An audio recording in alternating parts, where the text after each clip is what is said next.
Pemerintah resmi menaikkan harga BBM bersubsidi, solar dan pertalite per hari ini setelah diwacanakan sepekan terakhir. Pemerintah memang menyiapkan bantalan sosial sebelum kenaikan harga.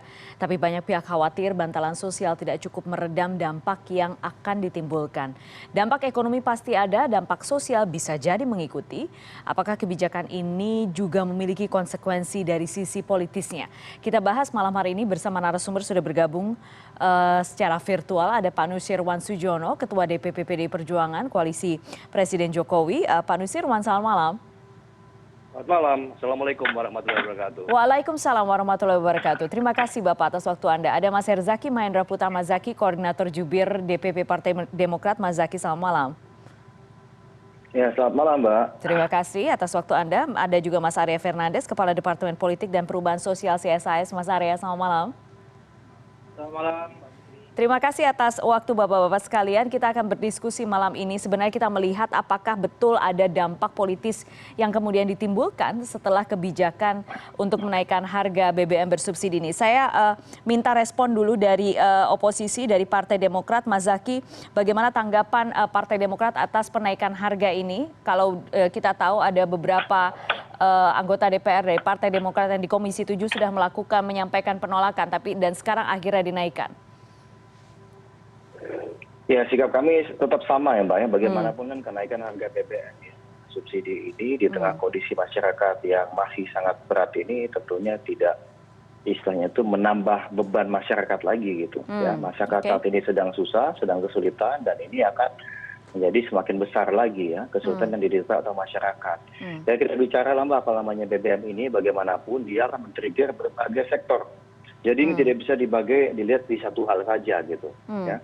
Nah, yang kami lihat kan sebenarnya masih banyak ya cara-cara lain sebenarnya bisa dilakukan dalam konteks mengatasi isu terkait APBN ini gitu ya. Kalau kita bicara mengenai penghematan atau misalnya ada tekanan yang kuat ya terhadap APBN, ya itu masih banyak cara lain lah gitu, sebenarnya yang kita bisa pertimbangkan gitu. Tetapi sangat disayangkan ternyata ada tekanan terhadap APBN.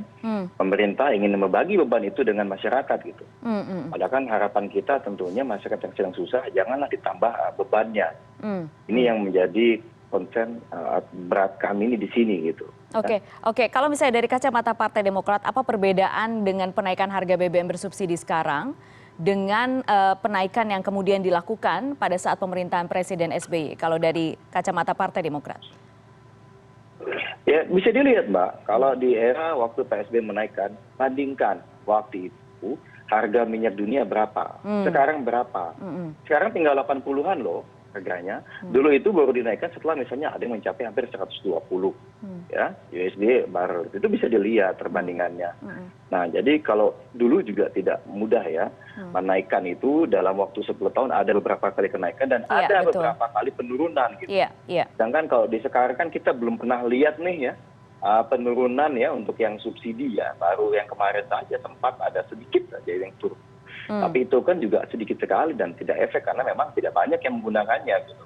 Nah, ini kalau kami lihat perbandingannya di situ. Pertama, perbandingan harga minyak dunia yang sangat tinggi di era Bapak SBY ya, dibandingkan dengan harga BBM-nya. Kemudian yang kedua adalah bahwa selain pernah menaikkan, kita juga berapa kali di era Pak SBY menurunkan. Nah, ini yang juga masih seharusnya bisa dicermati sama-sama ya. Dan kami yakin kok masih ada cara-cara lain ya saat ini ya. Kalau kita bicara besar adalah masalah ini katanya subsidinya tidak tepat sasaran gitu. Ada berapa angka yang disebutkan, berapa puluh persen lah katanya tidak tepat sasaran. Nah, ini kan menjadi pertanyaan besar. Yang mengelola subsidi ini kan pemerintah juga gitu. Ya kan? Pom bensin ya Pertamina itu kan di bawahnya apa? Kan ada Kementerian SDM juga bisa bantu mengelola itu gitu ya, bantu ngecek juga, bantu mengingatkan. Bagaimana ini caranya? Sempat kemarin ada pembatasan katanya menggunakan aplikasi. Nah, ini kan kami juga bertanya ini sebenarnya yang ingin diberikan bensin subsidi kan menengah ke bawah, tetapi bagaimana ya menengah ke bawah mesti daftar pakai aplikasi, ini kan agak-agak mana ya kontradiktif menurut kami. Nah, ini pandangan awal kami saja Mbak, kami sangat terbuka saja buat berdiskusi dengan teman-teman pemerintah. Di parlemen kami juga sudah rekan-rekan kami sampaikan beberapa sebenarnya langkah-langkah yang bisa dilakukan sehingga pemerintah tidak perlu sebenarnya langsung menaikkan harga BBM bersubsidi gitu. Oke, Ya, baik. Saya ke Pak kira seperti Nusirwan itu, sekarang. Mbak. Oke, baik. Saya ke Pak Nusirwan. Pak Nusirwan, sebenarnya kalau penolakan ini tidak hanya dari partai oposisi ya, Pak Nusirwan, tapi ada beberapa, kami hadirkan beberapa quotes dari PKB menyatakan penolakan dulu. Ya, kita lihat ada statementnya berikut ini. Saat ini biaya produksi petani, jadi ini lebih spesifik ya, biaya produksi petani peningkatan tajam terutama masalah pupuk. Pupuk naik dan langka, tambah lagi ada kenaikan BBM karena kita tahu kalau misalnya solar bersubsidi itu biasa dibutuhkan oleh petani, nelayan juga ya. Sehingga mereka kemudian akan membeli BBM dengan harga yang mahal. Kita lihat sekarang kemudian P3 Wartiah anggota Komisi 11 ya, kami meminta pemerintah mencermati efek dari kenaikan BBM ini ke inflasi yang dapat menekan daya beli, baik pangan dan energi, serta belum kembalinya tenaga kerja dibandingkan pra-pandemi. Pak Nusirwan, tanggapan Anda mengapa sekarang kalau perhitungan dari beberapa perhitungan yang sudah disampaikan, kita tahu ada dari Kementerian Keuangan, KSP juga seringkali melihat. Tapi kalau misalnya dilihat dari sisi politis, sekarang diambil, apakah risiko politiknya sudah dihitung? Ada hal yang tidak bisa dihindari. Kondisi seperti yang terjadi saat ini, termasuk diantaranya jangan lupa sebelum terjadinya kenaikan BBM pada saat ini, kita sempat melewati proses yang demikian berat pada saat terjadinya pandemi COVID. Dan itu implikasinya tidak lebih sederhana dibandingkan dengan kenaikan BBM kali ini. Tapi itu pemerintah mampu melakukan recovery, mampu melakukan dengan cepat pemulihan, bahkan tidak terlalu lama langsung dari pertumbuhan yang menurun pada saat pandemi. Saat ini pertumbuhannya sudah di atas 5%. Nah, bersamaan dengan setelah pemulihan COVID pandemi 19 ini, maka saat ini langsung dihadapkan pada terjadinya kondisi global yang sehingga menyebabkan terjadinya beberapa perubahan-perubahan makroekonomi, langsung berhadapan dengan soal energi. Dan ini kalau kita lihat bahwa tentu dengan pengalaman yang sudah dilakukan pada saat mengatasi pandemi COVID yang lalu, kami berharap bahwa tentu ini menjadi sebuah ujian atau sebuah ukuran konsistensi kerja dari koalisi. Oke. Tentu bahwa tidak hanya pada saat kondisi yang baik saja, yang menguntungkan saja itu bersama-sama bekerja. Tentu ini adalah juga sebuah ukuran barometer menilai bagaimana kekompakan untuk mengatasi berbagai problem dari persoalan-persoalan di negeri kita ini saat ini. Saya yakin dengan apa yang sudah disampaikan oleh Presiden Pak Jokowi, bahwa itu sudah tepat apa yang sudah diputuskan, dan pengalihannya pun untuk subsidi itu pun juga sudah benar, dan ini tergantung sekali lagi tinggal bagaimana di seluruh lini sektor-sektor yang dipimpin oleh teman-teman khususnya dari koalisi, untuk ini mampu menjaga kebijakan tersebut tidak menjadi beban bagi masyarakat. Ukurannya saat ini. Jadi tentu bahwa menikmati sebuah koalisi tidak hanya pada saat kondisi yang baik, kondisi yang normal, tapi juga saat ini adalah menjadi ukuran bagaimana kekompakan itu diuji pada saat kondisi yang berat. Sekarang ini ujian untuk koalisi menurut Anda, Pak Nusirwan? Ya. Sekarang ini ujian untuk koalisi menurut Anda? Ya, maka saya katakan ini adalah masing-masing sudah memiliki porsi sendiri-sendiri, tempat sendiri-sendiri untuk memimpin sektor-sektor, ada di perdagangan, ada di pertanian, ada di mana-mana saja, itu semua. Karena BBM itu tentu akan berimplikasi kepada berbagai sektor tersebut. Semua yang sudah dilakukan oleh pemerintah sudah benar. Antisipasi dan kemudian kondisi-kondisi makro yang sudah disiapkan sampai pada putusan pada hari ini. Tentu ini selanjutnya harus yang memperoleh dukungan kerja, dukungan implementasi untuk mengurangi beban daripada rakyat tersebut. Tidak usah khawatir karena kalau misalnya mohon maaf kalau saya menyinggung tadi berkaitan dengan masa pemerintahan karena Bung Harzaki tadi sudah menyinggung soal pada periode Pak SBY, jangan lupa pada saat itu saya kebetulan ada di lembaga di Senayan. Pada saat itu inflasi tidak pernah di bawah 7%. Saat ini itu selama sekian tahun itu demikian. Jadi rakyat itu sudah menikmati adanya sebuah kondisi harga yang sudah tinggi, sudah terbiasa. Sehingga saat ini kita tahu sendiri inflasi kita angkanya tidak pernah lewat daripada angka 4-5% itu tidak pernah. Jadi itulah perbedaan mendasar. Sehingga kalau misalnya sekarang dan itu mampu kita mengatasi beberapa problem-problem berat di bawah kepemimpinan Pak Jokowi saat ini.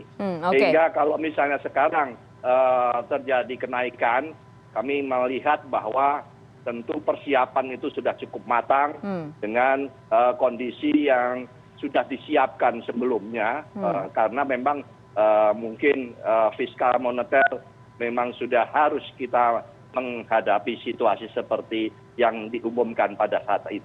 Oke, berarti saya simpulkan berarti sudah dihitung baik-baik dampak politik juga yang mungkin akan timbul dari kebijakan ini gitu ya Pak Nusirwan ya? Oke. Oke, baik. Sekarang kita jeda dulu, setelah jeda nanti saya akan ke Mas Arya. Kalau kita bicara soal politik dan kita bicara soal komunikasi politik, Mas Arya, itu berkaitan sekali dengan timing.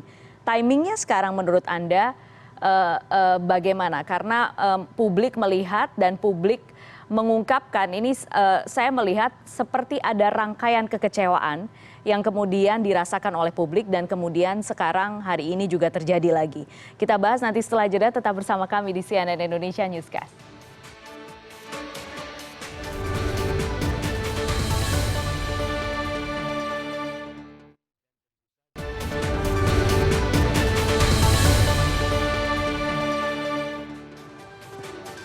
Terima kasih Anda masih bersama kami di CNN Indonesia Newscast. Saya masih berdiskusi dengan 3 narasumber yang bergabung secara virtual. Ada Pak Nusirwan Sujono, Herzaki Mahendra Putra dari Partai Demokrat, dan juga Mas Arya Fernandes dari CSIS. Mas Arya, timingnya menurut Anda, apakah saat ini tepat untuk kembali memunculkan kebijakan yang tidak populer? Karena kalau misalnya kita lihat dalam setahun terakhir ya, bagaimanapun kita memberikan apresiasi, tetap memberikan apresiasi kepada pemerintah Joko Widodo untuk membereskan masalah pandemi. Tapi kemudian ada series of disappointment, rangkaian kekecewaan. Entah itu berkaitan dengan rancangan perundang-undangan, kemudian pemerintahan, ada kasus-kasus yang berkaitan dengan lembaga institusi tertentu, dan sekarang ini. Anda melihatnya bagaimana nih? Apakah akan ada dampak langsung atau tidak langsung mungkin?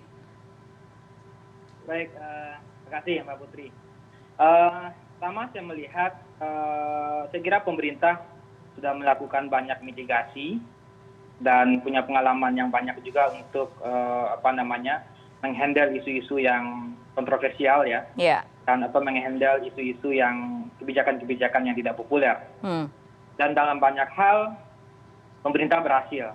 Misalnya kalau kita lihat contoh misalnya dalam kasus rancangan undang-undang KPK, meskipun di sana sini muncul pro dan kontra, begitu juga soal Omnibus Law Cipta Kerja, muncul pro dan kontra, tapi pada akhirnya kita harus catat pemerintah berhasil menggolkan 2 undang-undang strategis tersebut.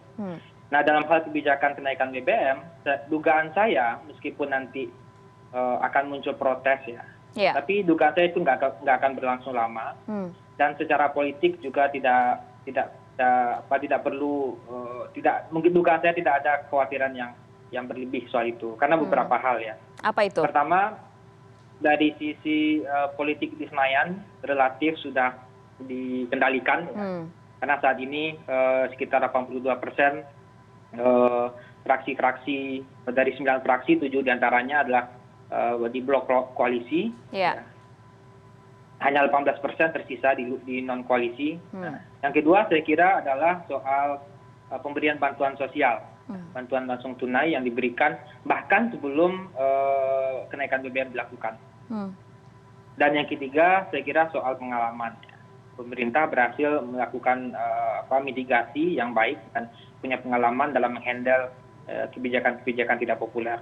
Nah, dari tiga hal itu, kalaupun nanti akan ada demo, demonstrasi, protes, saya kira itu tidak akan berlangsung lama, dan secara politik saya kira baik politik di level elit maupun politik di level publik, saya kira itu sudah di quote unquote diamankan gitu ya. Nah, jadi saya kira meskipun nanti akan ada protes, saya kira nggak akan berlangsung lama.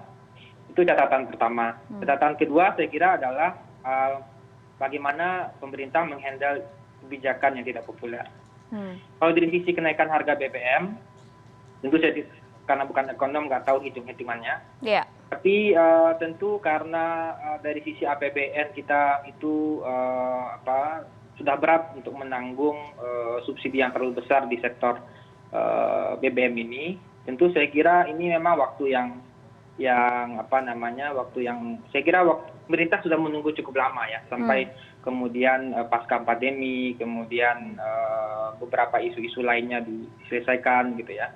Karena kalau tidak, tentu pemerintahan baru yang akan datang yang akan menanggung resiko dari beban subsidi kita yang terlalu besar. Ya. Nah, begitu saya kira memang ini waktu yang masih tersisa 2 tahun menjelang akhir pemerintahan. Tentu pemerintah sudah punya recovery plan ya untuk melakukan misalnya pemberian bantalan-bantalan bantuan langsung tunai, sehingga dampaknya mungkin akan terasa di sisi publik ya. Seperti tadi Mas Zaky sampaikan ada efek-efeknya. Tapi mungkin saya kira pemerintah juga sudah menyiapkan recovery plan-nya, sehingga bila pun ada efeknya itu tidak akan terlalu besar kepada publik gitu. Bagaimana efek terhadap partai koalisi pemerintah, Mas Arya? Kan di sini ada PDI Perjuangan, ada Pak Nusirwan juga kebetulan. Mengkomunikasikan itu kepada masyarakat, apalagi tagline-nya selama ini PDI Perjuangan Partai Wong Cilik kan. Apakah itu bisa diterima dengan mudah ketika sekarang pemerintahan Joko Widodo ini dianggap tidak memihak kepada rakyat kecil? Saya belum melihat ya tepatnya, belum melihat efeknya secara langsung pada partai politik. Nah, banyak kebijakan-kebijakan pemerintah misalnya yang kurang populer ya, dan misalnya mendapatkan respon yang berbeda dari sisi publik, misalnya soal undang KPK, Cipta Kerja, dan beberapa kebijakan-kebijakan lainnya, itu efek kepada partainya tidak banyak. Perolehan suara partai-partai koalisi juga masih stabil. Ya.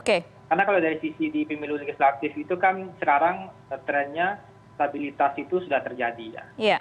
Partai-partai suaranya sudah stabil, kemudian faktor calegnya, tim partai, infrastruktur partai itu jauh menjadi faktor penting dalam proses perilaku pemilih di pemilu legislatif dibandingkan kebijakan-kebijakan dari sisi eksekutif. Jadi dugaan saya sih, saya belum melihat efek langsungnya ini kepada perolehan partai gitu. Tapi tentu yang penting bagi partai oposisi, tentu ini saya kira adalah momentum juga untuk memberikan perspektif yang berbeda pada publik gitu. Apa misalnya? Kalau kita lihat trennya, terutama Demokrat kan sekarang cukup mengalami kenaikan ya dari sisi surveinya. Oke, Anda merasakan itu, Mas Zaky, ada imbas sekarang dari katakanlah rangkaian kekecewaan terhadap pemerintah dan kemudian itu terlihat dan kemudian sedikit dampaknya dirasakan oleh Partai Demokrat, Mas Zaky? Ya, Mbak, karena bagaimanapun ya, kami kan berusaha selalu menyampaikan dan memperjuangkan aspirasi rakyat gitu, apa yang menjadi concern masyarakat ya. Ketika Mas AHY, ketum kami turun ke lapangan menyapa masyarakat, begitu juga dengan kader-kader kami ya di seluruh Indonesia. Karena Mas AHY kan minta kami sejak beliau memimpin tahun 2020 kemarin, kita para kader dan juga para anggota dewan itu wajib turun ke lapangan, Mbak, terus menyapa rakyat dan mengetahui situasi terkini di masyarakat. Nah, sehingga itulah yang membuat kami menolak kenaikan BBM ini. Karena kami tahu ekonomi masyarakat saat ini masih belum pulih gitu. Nah, pada saat katakanlah tadi sempat dibahas dan izin oleh Pak Nusirwan, meskipun ini kan kita bahas sesi politik ya, nggak bahas ekonomi. terkait inflasi gitu, bahwa inflasi di era Pak SBY katanya lebih tinggi dibandingin sekarang. Ya jelas karena daya beli di era Pak SBY jauh lebih tinggi. Misalnya kalau kita bicara mengenai angka, rata-rata di era Pak SBY itu ada kenaikan daya beli 10% lebih. Sedangkan di era Pak Jokowi ini nggak nyampe 5% gitu kenaikan daya belinya. Ya wajar kalau inflasi rendah, orang nggak ada daya beli kok. Nah inilah yang menjadi concern kami juga gitu ya. Daya beli saat ini masyarakat sedang rendah, situasi sedang sulit. Harga barang-barang pokok banyak yang naik ya, banyak yang tinggi. Ekonomi belum sepenuhnya recovery, masyarakat kelas bawah ini gitu. Tetapi kemudian tahu sekarang pemerintah memutuskan menaikkan BBM. Tadi sudah ada concern ya, tadi dari Mas Arya, dari ada teman-teman PKB. Bagaimanapun ini terus bisa jadi juga masyarakat kelas menengah ya. Ini kan pemerintah ada bansos ya, ada BLT ya gitu ya, di daerah PSBY ini. Ya kan, untuk masyarakat menengah ke bawah. Tetapi ingat yang menengah ini yang akan turun ke bawah ini apakah sudah akan tercover juga? Nah cenderung juga masyarakat yang menengah ini juga akan menahan atau mengurangi pembelian, sehingga ini akan mempengaruhi juga terkait dengan daya konsumsi ini gitu. Sedangkan kita tahu trigger dari kita ini kan ekonomi kita kan konsumsi gitu. Ya, nah kalau kami bagaimanapun ya rasa bahwa pemerintah punya cara-cara lain ini. Ini tidak akan menyelesaikan masalah. Ini hanya cara jangka pendek untuk saat ini. Ada cara-cara lain. Makanya kami akan terus menyuarakan ya, bagi kami biarkanlah publik yang menilai gitu ya. Jika dirasa bahwa publik melihat kami menyuarakan harapan mereka, apa yang mereka inginkan, ya mungkin tadi seperti katakan Mas Arya, ada imbas elektoral kepada kami gitu. Tetapi kalau misalnya katakan bahwa kebijakan Pak Jokowi ini dianggap tidak pas juga, ya itu juga akan ada imbas tentunya, baik kepada pemerintahan ini maupun juga kepada partai-partai pendukungnya gitu ya. Tapi kami kan tidak ingin membahas apa yang terjadi dengan partai-partainya Pak Jokowi ya, yang mendukung Pak Jokowi. Tetapi kami Demokrat tetap konsisten bersama rakyat ya, memperjuangkan apa yang menjadi harapan rakyat. Kita akan terus perjuangkan ini perubahan dan perbaikan, dan tidak akan seperti ini nih kebijakan yang akan kami ambil ya kalau misalnya 2024 nanti dipercaya katakanlah bisa masuk ke dalam pemerintahan gitu Mbak. Oke, sudah terlihat ini seperti menjadi narasi kampanye, ini bisa ya. Jadi sekarang saya ke Pak Nusirwan sekarang. Pak Nusirwan, Anda sudah melihat bahwa ini bisa menjadi backlash dan sekali lagi apakah betul-betul sudah diperhitungkan oleh PDI Perjuangan terutama nih? Ya, bagaimana PDI Perjuangan mengomunikasikan ini kepada rakyat atau kepada kadernya sampai bawah untuk mengerti bahwa katakanlah kalau misalnya rakyat diminta untuk ikut menanggung beban untuk menyehatkan APBN, mungkin itu agak sulit untuk dimengerti sekarang. Ya ini saya mau jawab Mbak. Jadi kalau oposisi itu ya aneh kalau tidak mengkoreksi. Itu sudah rumus bakunya begitu. Jadi kalau tidak ada yang dikoreksi, mungkin selama ini mungkin mengalami kesulitan yang harus dikoreksi dalam pemerintahan Pak SBY itu yang mana. Nah ini ada amunisi sedikit untuk bisa bunyi lah, meskipun saya katakan sedikit. Dan jangan lupa, berdasarkan survei data terakhir, kepuasan publik terhadap kepemimpinan Pak Jokowi sampai sekarang ini bukan kata kita, buka saja di data-data yang muncul, Mas Arya mungkin juga punya kepuasan publik terhadap penanganan pemerintahan dalam hal ini di Pak Jokowi itu kan melewati berbagai persoalan dan itu sudah dinilai bagaimana kepuasan publik. Itu ukuran yang paling gampang ya. Jadi dan kalau misalnya berbicara berkaitan dengan kenaikan BBM tadi disinggung di partai kami, apakah ini tidak membela wong cilik? Jangan salah. Menilainya tidak hanya sekedar pada posisi seperti BBM saja. Tentu berkaitan dengan kondisi transportasi kita ini kan bagi semua pihak ya. Saya nanti nggak enak kalau saya mengatakan saya pernah mengalami masa sebelum Pak Jokowi. Kondisinya itu seperti apa kita bisa merasakan. Kemudian juga untuk jaminan sosial apakah itu BPJS bagi rakyat-rakyat yang membutuhkan penanganan kesehatan dan sebagainya. Tinjauannya tentu tinjauan secara menyeluruh. Jadi kalau itu nanti bisa, kalau nanti ditantang soal, ya nanti kita publik yang menilai. Wah, terima kasih karena kita sudah ada acuan-acuan sementara ini yang bisa kita menjadi ukuran, gitu ya. Jadi saya kembali kepada topik kita, bagaimana saya berharap, kami berharap, sebetulnya fokus kerja dari tim di pemerintahan yang mungkin dari koalisi, inilah hal-hal yang perlu ditangani lebih serius bagi yang dari teman-teman dari koalisi. untuk menangani pemulihan akibat mungkin pengumuman kenaikan BBM pada saat ini. Seperti contoh, dan tentu berkaitan dengan kerja, ada hal-hal yang sumbatan-sumbatan, hambatan-hambatan kerja. Itu dikurangi sekecil mungkin.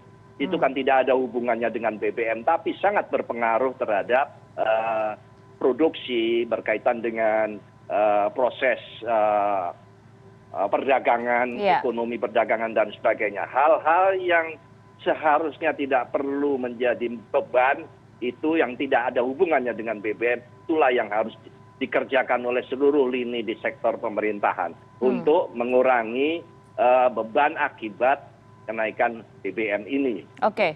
Ini kalau bicara dari sisi apa yang akan dilakukan oleh partai koalisi yang saat ini sedang dengan keputusan yang baru saja dijalankan oleh pemerintah. Menurut saya demikian. Oke, Pak Nusirwan, jadi saya pastikan sekali lagi tidak ada kekhawatiran gitu ya, tidak ada kekhawatiran bahwa ini akan mengganggu kekompakan partai koalisi? Oh, bukan mengganggu partai koalisi, tapi sebenarnya ini adalah ujian untuk mengukur konsistensi di dalam berkoalisi. Mas Arya paham apa yang saya maksudkan. Mudah-mudahan Pak Putri dan publik juga ngerti bahwa ini membutuhkan konsistensi berkoalisi untuk kerja. Gitu. Jadi ini bukan efeknya seperti apa, tidak demikian. Kalau sudah berkoalisi mungkin dari ujung sampai berakhir itu harus bekerja gotong royong bareng-bareng fokus kerja itu intinya demikian. Jikapun nanti akan ada, apakah itu akan berpengaruh atau tidak? Tentu saja. Kalau sebuah kebijakan itu kan pasti ada plus minusnya. Tidak ada sebuah kebijakan itu semua suka, itu tidak mungkin kan begitu. Ya itulah yang tidak suka yang harus kita atasi bersama-sama. Oke, jikapun nanti ada dampak atau ada efek yang dimunculkan, artinya siap ditanggung bareng-bareng sama partai koalisi gitu ya? Ya tentu kalau yang menanggung itu kan nanti publik yang menilai.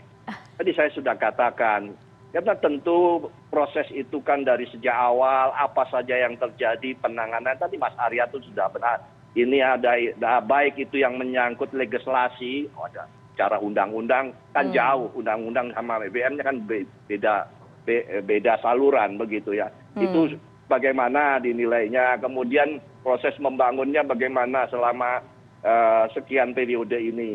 Ini semua kan akan dinilai. Memang kadang-kadang nontonnya adalah yang terakhir, yang belakang-belakang nggak dilihat. Itu kadang-kadang juga demikian. Tapi tidak apa-apa, bahwa kita semua akan percaya bahwa rakyat itu akan merasakan dengan berbagai problem yang sebelum ini terjadi, lalu penanganannya seperti apa. Tadi saya ambil contoh penanganan, satu saja yang saya ambil contoh adalah penanganan pandemi COVID-19.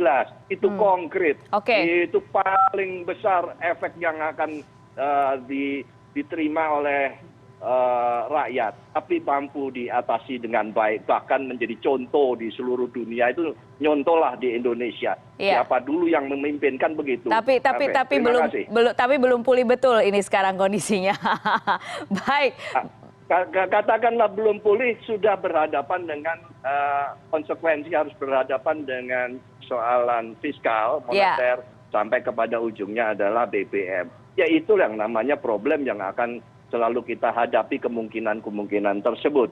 Tergantung niat kita, kalau memang mau membangun negeri, ya, untuk memperhatikan keperluan rakyat, kepentingan rakyat, tentu konsekuensi itu harus kita siap hadapi. Siap hadapi bersama-sama gitu ya, di garis bawahi ya. Baik, terima kasih Pak Nusirwan malam hari ini sudah bergabung. Mas Hersaki Mahendra Putra, Koordinator Jubir DPP Partai Demokrat, dan juga Mas Arya Fernandes dari Kepala Departemen Politik dan Perubahan Sosial CSIS. Selamat malam. Selamat malam.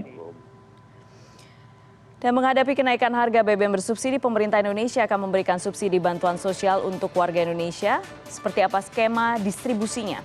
Kami hadirkan informasinya setelah jeda.